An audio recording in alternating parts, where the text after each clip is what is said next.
Assalamualaikum warahmatullahi wabarakatuh. Alhamdulillah rabbil alamin. Wassalatu wassalamu ala asyrafil anbiya wal mursalin sayyidina Muhammadin wa ala alihi wa sahbihi ajmain amma ba'd. Alhamdulillah, kita akan melanjutkan pembahasan kita. Sebelumnya kita membahas tentang al-ma'rikah fil furs. Kita sebelumnya membahas tentang peperangan di daerah Persia. Selanjutnya kita akan membahas peperangan-peperangan yang ada di daerah Romawi atau daerah Babilonia. Al-Jabhah ma'arum, perang atau menghadapi orang-orang Romawi. Ketika itu orang-orang dari perang Yarmuk, pasukan-pasukan Romawi yang lari dari perang Yarmuk banyak berkumpul di daerah Sufar, banyak berkumpul di daerah Fihal dan Sufar. Maka umat Islam, para sahabat memberikan masukan kepada Sayyidina Umar, di ayil midanaini yabda, di mana kita akan terlebih dahulu menyerang.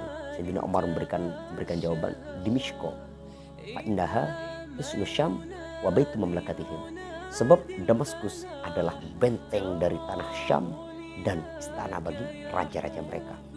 Maka Sayyidina Abu Ubaidah bin Al-Jarrah berangkat menuju Damaskus. Sukutu di Mishko, jatuhnya kota Damaskus. Ba'atha Abu Ubaidah jaishan ila Fihal, wa ba'atha jaishan yakunu baina Dimishq wa Palestin, wa ba'atha kadzalika jaishan yakunu baina Dimishq wa Himsa liyaruddal madad min jihati Hiraql. Tsumma sara Abu Ubaidah ila Dimishq. Sebelum Sayyidina Abu Ubaidah bin Al-Jarrah berangkat menuju Damaskus, terlebih dahulu beliau memberikan strategi defensif terlebih dahulu. Beliau mengutus pasukan Sariyah menuju kota Fihal, juga mengutus pasukan menuju daerah di antara Damaskus dan Palestina, juga mengutus utusan pasukan di antara daerah di antara Damaskus dan Homs. Untuk apa? Liyaruddal madad min jihati Hiraql, untuk memblokade, untuk memblokir bantuan-bantuan dari Heraklius. Faja'ala Khalid, Sayyidina Khalid bin Walid ada di gerbang Syarqi, ada di gerbang timur. Sayyidina Abu Ubaidah bin Al-Jarrah dan Yazid bin Abi Sufyan ada di fi babil Jabiyah al-Gharbi. Jadi beliau ada di bagian gerbang barat. Sisanya, gerbang-gerbang sisanya ada Amr bin As dan Syurahbi bin Hasan ala baqiyatil abwab. Fahasaruha hisaran syadidan sab'ina lailah. 70 hari, 70 malam Damaskus dikepung. Pengepungan Damaskus banyak kisah menarik di dalamnya. Damaskus dikepung, umat Islam begitu menderita. Damaskus, sampai orang-orang Damaskus, tokoh-tokoh Damaskus mengatakan, jangankan hanya 1 tahun kalian mengepung kami, 5 tahun kalian mengepung kami tidak akan apa-apa, tidak masalah bagi kami. Karena kebutuhan makanan kami di dalam benteng telah mencukupi kami. Silahkan kalian, kami ingin tahu seberapa kuat kalian bisa mengepung kami. Dan benar apa yang terjadi di luar benteng. Umat Islam begitu menderita. Washtadal barat, musim dingin sampai pada puncaknya, musim dingin sampai pada klimaksnya. Maka banyak para sahabat yang ketika itu sakit, yang banyak tidak terbiasa dengan hawa-hawa di daerah Romawi. Banyak yang sakit, bahkan ada sebagian sahabat yang wafat karena sakit.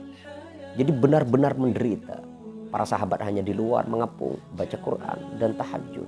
Sedangkan di dalam benteng orang-orang Romawi berpesta luar biasa. Maka pada hari ke-70 Allah memberikan pertolongannya kepada umat Islam, yakni waladun lil bitrik maulud. Jadi anak dari Katolikos Romawi, Katolikos Damaskus atau pendeta Damaskus, yang notabene adalah tokoh sentral, sosok sentral di daerah Damaskus. Putranya melahirkan, maka dia mengadakan pesta besar-besaran. Semuanya diundang, tak terkecuali para penjaga pos benteng. Hingga banyak di antara para penjaga Romawi yang meninggalkan pos. Banyak di antara mereka mabuk, kelelahan, dan akhirnya tertidur. Para sahabat Rasulullah di luar benteng, kaum muslimin di luar benteng tidak tahu menahu apa yang terjadi di dalam. Tapi hanya ada satu orang yang tahu akan kelengahan itu. Siapa dia? Dia adalah Khalid bin Walid bin Mughirah bin Abdullah bin Umar bin Makhzum bin Yaqobah bin Murrah bin Ka'ab bin Lu'ay ila akhirih. Beliau adalah Khalid bin Walid bin Makhzum. Beliau kenapa bisa tahu? Karena beliau tidak tidur selama 70 hari. Itulah karomah yang diberikan Allah kepada sahabat-sahabat Rasulullah. Beliau tidak tidur selama 70 hari untuk mengawasi, untuk mengamati apa yang terjadi, dan untuk mengamati apa yang menjadi kelengahan dan kelemahan orang-orang Damaskus. Pada malam 70 harilah Allah memberikan pandangan itu kepada Khalid bin Walid. Akhirnya ketika beliau melihat pasukan-pasukan penjaga Damaskus banyak yang tertidur dan banyak yang kelelahan, beliau naik menggunakan tampar menuju benteng, hanya membawa 10 orang abtal muslimin. Beliau membawa 10 orang terbaik dari sahabat Rasulullah yang mengepung Romawi untuk naik.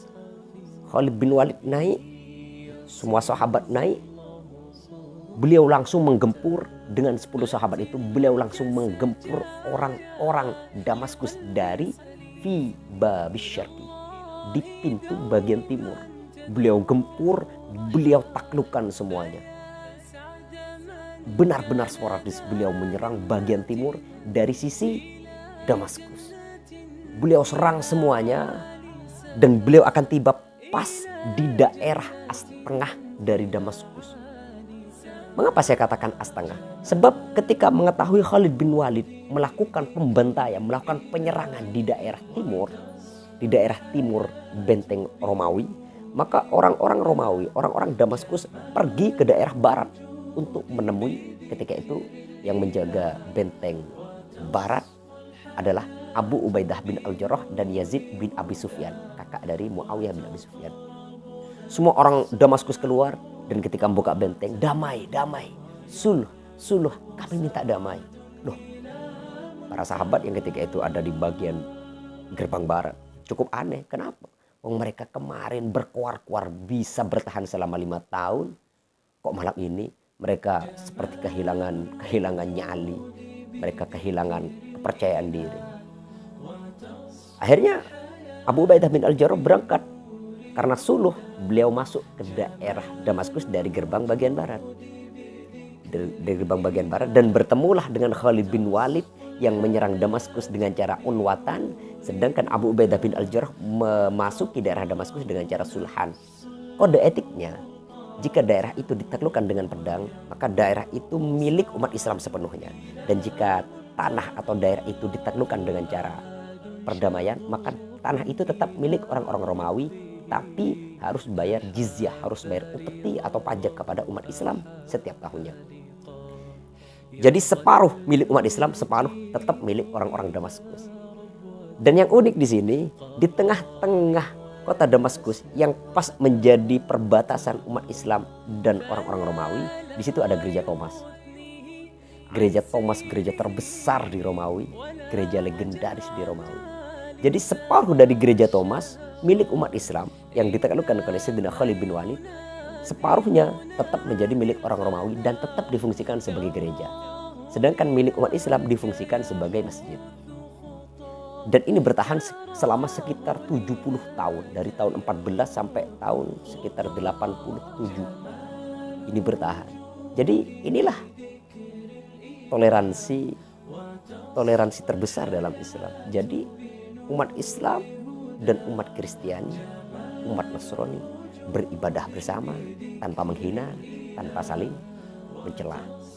Mereka hidup rukun, sejahtera, harmonis dalam berbangsa, tanpa memasukkan akidah-akidah ke dalam pemahaman masing-masing. Inilah toleransi sebenarnya. Seperti kata orang bijak, toleransi adalah aku minum kopi, kau minum teh.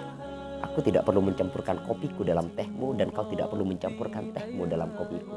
Aku hormati apa yang kau inginkan dan kau hormati apa yang aku inginkan. Itulah toleransi yang benar-benar toleransi. Daerah pembahasan ini akan kita bahas nanti pada masa Walid bin Abdul Malik. Artinya gereja Thomas dan masjid ini selanjutnya akan menjadi Masjid Jami Umawi, masjid terbesar dalam sejarah umat Islam yang bertahan selama 12 tahun, yang selanjutnya akan didominasi tetap oleh Masjid Munawwarah, Madinatul Munawwarah yang ada di kota Madinah. Masjid Rasul.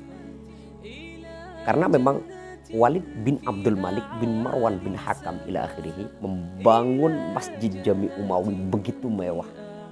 Sampai orang-orang Romawi ketika tahu pembangunan itu, mereka banyak yang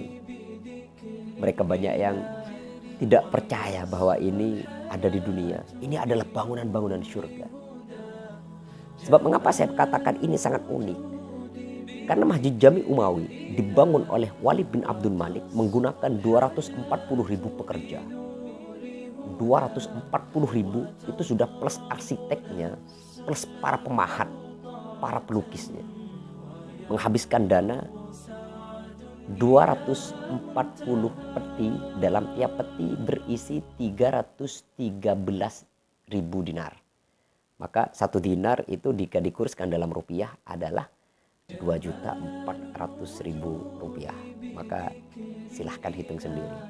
Itulah kemewahan umat Islam. Dan selanjutnya bangunan mewah ini yang serba emas murni, baik rantai-rantai yang menggantung lampu, baik kayu-kayu menjadi cagak di masjid, pintu-pintu yang dilapisi emas murni, itu pada masa Sayyidina Umar bin Abdul Aziz akan ditarik semuanya, akan diturunkan semuanya dan dimasukkan ke dalam Baitul Mal karena dianggap terlalu berlebihan. Wahtalafal mu'arrikhun fi sukutiha. Banyak para sejarawan yang berbeda pendapat tentang runtuhnya kota Damaskus. Sebagian mengatakan Damaskus ditaklukkan pada tahun ke-13, sebagian juga mengatakan ditaklukkan pada tahun ke-14. Yang paling kuat adalah pada tahun ke-14 Hijriah. Wa ba'da intihai fathi Dimishq jaa amr Umar li Abi Ubaidah bi sarfi jayshil Iraq ila Iraqihim. Setelah penaklukan kota Damaskus, maka datanglah instruksi dari Sayyidina Umar bin Khattab yang ketika itu baru saja menjabat sebagai khalifah Rasulullah, menggantikan Sayyidina Abu Bakar As-Siddiq radhiyallahu anhuma.